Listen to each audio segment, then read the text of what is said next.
Does the United States need to restructure its relationship with Pakistan to better achieve its foreign policy objectives in the region?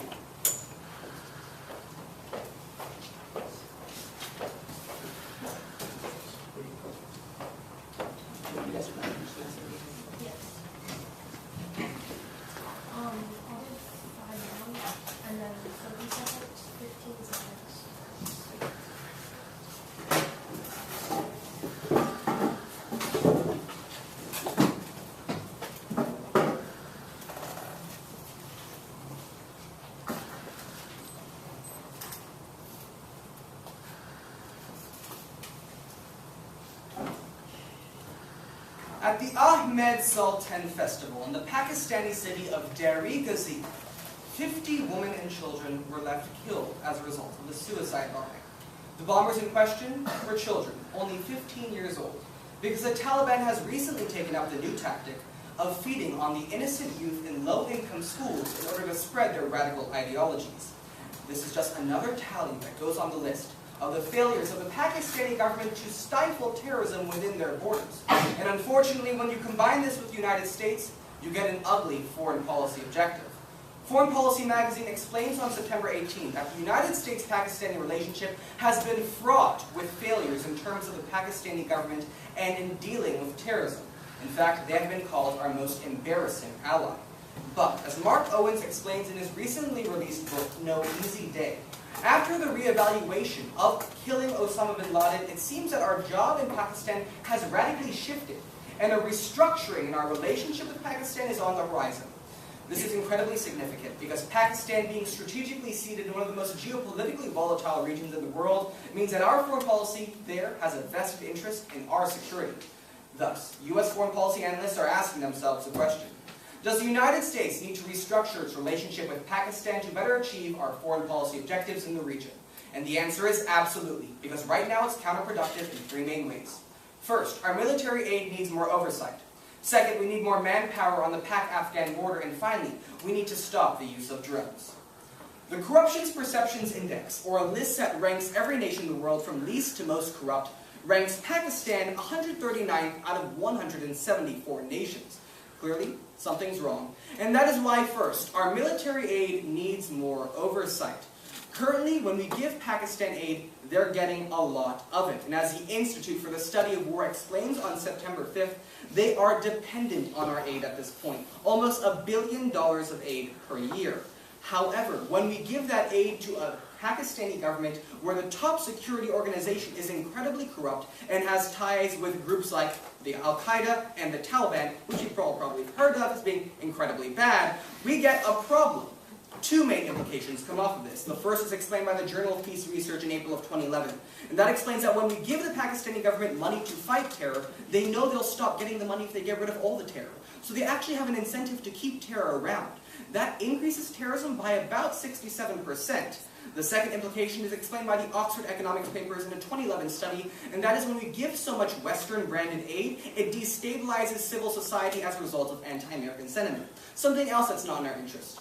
In order to fix this problem, we need to restructure our relationship, and what that means is more oversight over the aid. First, to make sure it's spent in the right places, and second, to ensure it's being spent effectively. At the very least, we won't be increasing terrorism anymore. But if we really do a good job, we might even decrease terrorism in Pakistan.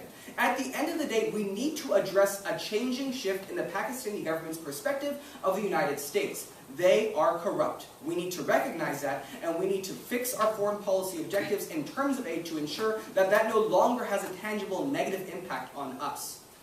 But in addition, this is a scary time for the United States because we are finally pulling out of one of the largest wars in our history. And that's why, second, we need more manpower on the Pak-Afghan border. The Washington Post explains on September 29th that as we are pulling out of Afghanistan, we need to make sure that the Pakistani side of the issue is in check. Literally, the Pakistani side, because we're talking about a border.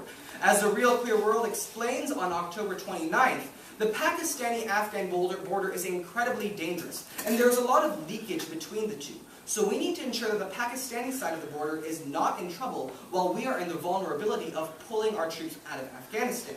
The Indian Defense Review gives an example on December 28th, that when the Pakistani army is in pursuit of terrorists, they actually push them towards the border. This is a great thing for the terrorists because their safe haven is there. We need to ensure that, one, terrorists are not spilling over the border, and two, if they do, they aren't hurting our troops. And in order to do that, we need to do what The Economist suggests today. We need to at least improve and increase our NATO presence in the region. By increasing our manpower, not only can we ensure that Pakistani terrorism is not hurting our troops, but also that we are not in the threat of having this border leakage hurt our foreign policy objectives. Finally, we need to examine that although there was a press release about how we have drones in the United States, there is an international side to the issue.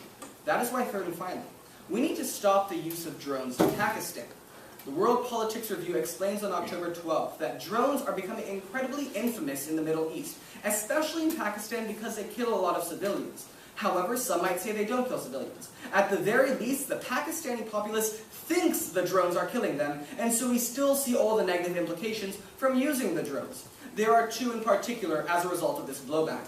The first is explained by the Global Justice Clinic in its September edition of 2012, and that is the Pashtun-Wali theory. Many Pakistanis abide by a code of honor known as Pashtun-Wali, which states, if a family member is killed, you need to avenge them and kill the murderer back.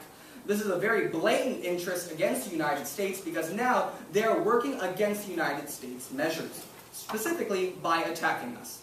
But second, and even more scary, is explained by the Journal of International Policy Solutions. And that explains that when we use drones against terror, not only do we disperse the terror cells because they run out in a million different directions, but as a result of desperation, they become more violent. So we are actually increasing violence in two ways. That has a negative impact on the United States. We need to do one of three things. Either stop the use of drones entirely, get the Pakistani government to approve the use of drones, or revert back to conventional counter-terror and counterinsurgency. One way or another, we need to address the issue of drones backfiring against us in Pakistan. So, when we examine the U.S. relationship with Pakistan, we have to ask ourselves the question, does the U.S. need to restructure its relationship with Pakistan in order to better achieve its foreign policy objectives in the region? And the answer is absolutely, for three main reasons. First, our military aid needs more oversight. Second, we need more manpower on the Pak-Afghan border. And finally, we need to stop the use of drones. So though the Taliban may now be targeting low-income schools, hopefully, by restructuring our relationship with Pakistan, it no longer becomes a problem, and the country will effectively stifle terrorism. The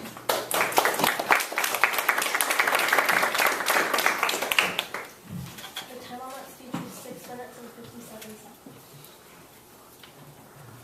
seconds. Great speech, Cyrus, but I have a few questions. You start off by talking about how the foreign policy objectives of the United States would be hurt by the relationship we currently have with Pakistan. What foreign policy objectives did you specify in your speech? I talk about the biggest foreign policy objective, which is terrorism, but I also address anti-American sentiment and corruption in the Pakistani government as well, given that our relationship hinges on both of those two items. So our main foreign policy objective in the region is terrorism, right? Reducing it, not increasing it. Reducing terrorism in the region.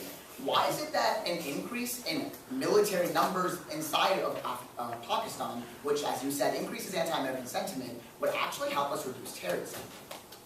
I think you misunderstood my point. My first point is about military aid, specifically the dollars. By giving the Pakistani government money to fight terrorism, they know that they have to keep terrorism alive to keep getting the money.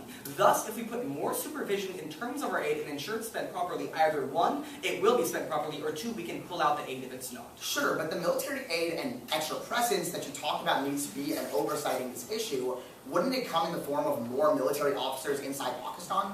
Not at all. We can have troops. Troops are not considered the dollars I'm talking about because the Pakistani government is not having something literally flowing into its coffers. On the other hand, NATO presence is something that is already there that we only need to boost. So no, I'm not going to see this huge increase in military aid. We're going to see that decrease and be replaced with other items. Okay, so your suggestion is to actually increase oversight on top or on the military aid we give right now by having a greater NATO presence there? No. The NATO presence is for the Afghan Right, I border. understand. So what is going to help us get this military? Well, that is done via diplomacy. Not only do we do that through legislation, but also through diplomatic presence. This is something we recently did when we were considering suspending aid to Pakistan, but ultimately didn't. We have to form some sort of committee that not only looks over Pakistani aid in terms of maybe our embassy, but also examines where it's being spent, perhaps having them send back reports. We do that with a lot of different items. Does diplomacy with Pakistan actually work, considering they limit the number of American military officials and government officials allowed in the country? It doesn't have to work for this to be successful. And just to supervise military aid, they don't need to like us. We don't need to have great diplomacy with them. We just want to see the numbers. And after seeing the numbers, then we can evaluate what to do next. So in your second point, when you talk about the Afpak border and the Hindu Kush Mountains, which function as this border, how do we know that increased NATO presence will allow us to get the Afghani terrorists on their home ground? I wasn't talking about Afghani terrorists. I was talking about Pakistani terrorism, namely the Haqqani network, spilling over. If we can literally provide that presence that can see the terrorists cross as they try to do so, that is a step in the right direction towards preventing that leakage that puts so many of our troops in Afghanistan at risk and so many American lives in jeopardy.